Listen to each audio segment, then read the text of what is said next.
رگڑ کے کچھ دودھ کا قطرہ نکالنے کی تو کوشش کرو، چکنائی نام کی کوئی چیز نہیں نکلے گی. اب سائنٹسٹ یہ تو بتا دے گا کیسے دودھ بنتا ہے، بھائی یہ تو بتا دے گا کیوں بنتا ہے، یہ کون ہے جو ہماری خدمت کر رہا ہے. یہ سائنسدانوں کا ٹاپک نہیں ہے، یہ گورے کا ٹاپک بھی نہیں ہے. تو اللہ بتاتا ہے میں سوکھا چارہ ان کو کھلاتا ہوں اور کیسا چکنا گاڑھا دودھ تمہارے لیے نکالتا ہوں. تو یہ ساری سہولتیں ہمیں اللہ کی طرف سے ملی ہوئی ہیں. تو اللہ کہتا ہے میں نے بھی تمہیں فالتو پیدا نہیں کیا، بیکار پیدا نہیں کیا. ساری کائنات میں نے تمہارے لیے پیدا کی ہے، تمہیں ایک کام کے لیے پیدا کیا ہے کہ مجھے راضی کر لو. وہ کام کیا ہے بھائی؟ بولتے کیوں نہیں؟ مجھے راضی کر. میں نے جس کو حرام کہہ دیا اس سے دور ہو جاؤ.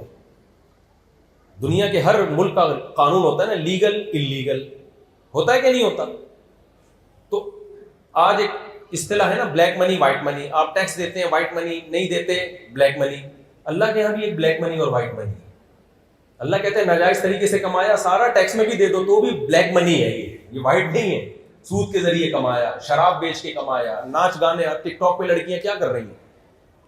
اپنے حسن کی نمائش کر رہی ہے دنیا میں، بے حیائی کے ذریعے پیسہ کمایا جا رہا ہے. تو ایک حدود ہے، باؤنڈری ہے. جو اللہ کو ماننے والے ہیں ان کو اس باؤنڈری کو کراس کرنے کی اجازت نہیں ہے. حلال کلو من الطیبات، پورے اسلام کا خلاصہ اللہ نے 2 لفظوں میں بیان کیا ہے. یا ایھا الرسل کلو من الطیبات، کھاؤ بھی پاکیزہ، واعملوا صالحا، عمل بھی کیسا رکھو؟ پاکیزہ. اسلام از دا نیم آف پاکیزگی. سمجھ رہے ہیں کس کا نام ہے اسلام؟ کس کا نام ہے؟ پاکیزگی. نہ عمل گندا ہو، نہ عقیدہ گندا ہو، اور نہ خوراک گندی ہو. خوراک 2 طرح سے ہوتی ہے. چوری کر کے آپ، جیسے ایک آدمی نے مرغی چوری کی نا، ادھر سے ذبح کر رہا تھا الٹی طرف سے، کسی نے بولا بھائی اس سے تو حرام ہو جائے گی. کہہ رہے پہلے کون سا حلال ہے بھائی؟ چوری کی مرغی ہے نا، وہ تو یہاں سے بھی ذبح کرو گے تو کیا رہے گی؟ کیا خیال ہے بھائی؟ تو ویسے یہیں سے چوری بھی کی ہو نا تو ذبح یہیں سے کرنا چاہیے اس کو. تو خوراک بھی کیسی ہونی چاہیے بھائی؟ جو کھاؤ وہ کیا ہے؟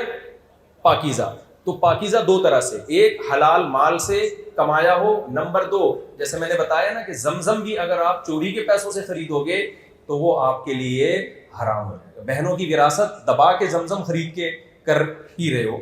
بہت سے لوگ جب ابا کا انتقال ہوتا ہے تو حج پہ جا رہے ہوتے ہیں، میں کھٹک جاتا ہوں پتہ نہیں کس کی پیسوں سے جا رہے ہیں. بہنوں کی ہڑپ کر جاتے ہیں، وراثت دیتے نہیں ہیں، مہر کھا گئے. تو بہت سے کھا پی کے عمرہ کرنے جا رہے ہوتے ہیں، حج کرنے جا رہے ہوتے ہیں. مسجدوں کا پیسہ جب بھی کوئی کھاتا ہے نا تو آپ دیکھنا پہلے عمرہ کرنے پہنچا ہوا ہوتا ہے. تو یہ کیا ہے؟ زمزم بھی اگر آپ یا مدینہ کی کھجوروں بھی حرام پیسے سے کھا رہے ہو تو اللہ کی نظر میں وہ کیا ہے؟ نجس، ناپاک. تو ناپاکی کی ایک قسم یہ ہے، اس کو بھی قرآن نے حرام قرار دیا. ایک قسم یہ کہ حلال پیسوں سے کھا رہے ہو لیکن جو جانور آپ کھا رہے ہو یا جو چیز آپ کھا رہے ہو وہ اللہ کی نظر میں اللیگل ہے. خنزیر کا گوشت کھا رہے ہو یا مردار کھا رہے ہو، جانور باقاعدہ ذبح نہیں ہوا، اللہ کا نام لے کے اس پہ گلے پہ چھری نہیں چلائی گئی، تو یہ بھی کیا ہے؟ اللہ کی نظر میں نجس. ہمیں کتے بلی کھانے کی اجازت بولو نہیں ہے، سانپ بچھو کھانے کی اجازت نہیں ہے. چائنا والے کھائیں، وہ نہیں مانتے خدا کو، وہ ان کا ہیڈک. تو یہ ہے خوراک سے اس کا تعلق. یہ اسلام کا خلاصہ بس میں آخر میں پیش کر رہا ہوں. دوسرا کام کیا ہے؟ عقیدہ بھی نجس نہ ہو. اللہ کہتے ہیں جس کی زندگی میں شرک ہے اس کا عقیدہ نجس، ناپاک. اللہ کو اس سے بہت غیرت آتی ہے کہ اپنی جیسی مخلوق کو جو کمزور اور عاجز ہے تم کیسے اس کے سامنے جھک جاتے ہو.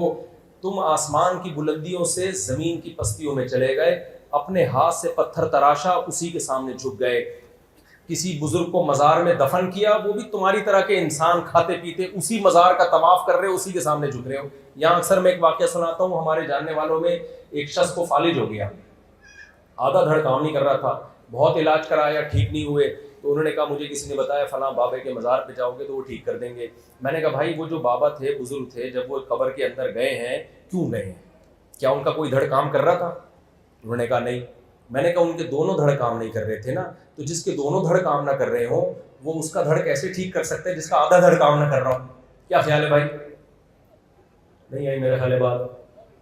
میں نے کہا تمہارا آدھا تو پھر بھی کام کر رہا ہے، ان سے تو پھر بھی تم کیا ہو؟ وہ تمہارے پاس آتے تو کوئی لاجک بنتی کہ یار میرے دونوں کام نہیں کر رہے دھڑ، تیرا آدھا کام کر رہے تو آدھا میرا ٹھیک کر دے. تم ایسے کے پاس جا رہے ہو جو تم سے بھی بڑے عاجز ہیں. تو مخلوق سب ایک جیسے عاجز ہیں.